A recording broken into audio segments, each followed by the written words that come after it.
Hello and welcome. Today, we are going to keep things super simple in our introduction to the strength training and movement pillar. And we're going to talk about the basics. I'm talking about the fundamentals, the place that we must all begin with before we become advanced ninjas and take over the world. So let's talk about the fundamentals of movement. And I believe that that starts with strength training. So think of this as like an audit in regards to like what are you doing from a movement and like workout standpoint.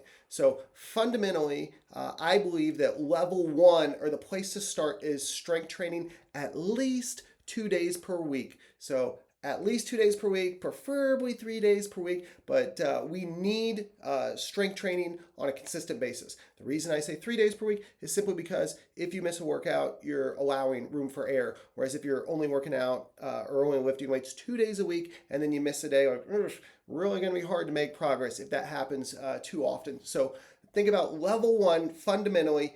Am I strength training at least 2, preferably 3 days a week? If you're not, then I would say from an exercise standpoint, put all your efforts there. Really focus on getting that down. Now, if you're like, John, come on, I'm a pro.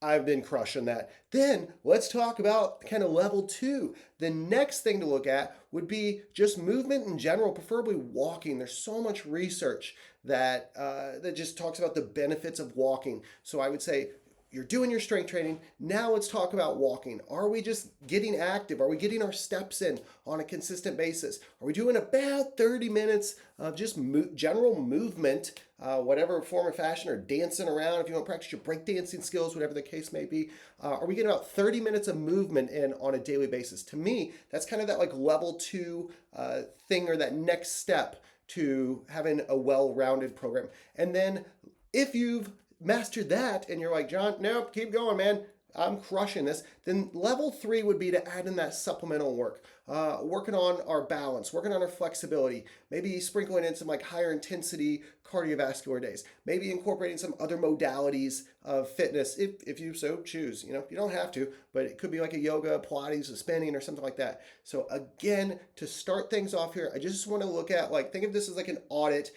Step one or level one, am I doing 2 to 3 days per week of strength training? If so, cool. Then move on to step two. Am I doing about 30 minutes, give or take, of just walking, movement, just being active on a regular basis? And once you master that, then it's like, all right, cool. Step three would be like, all right, is there any sort of supplemental work that I could add in? Working on my balance, working on, like I said, stretching, adding in some other activities that maybe just something that I would enjoy. So there you have it. That's what I would look at as like foundationally, like this is the place to start so that wherever you're at on your fitness journey, like, okay, this is kind of the next step or the thing that I need to get dialed in. So that's all I got for today. Have a wonderful day, and we'll talk soon.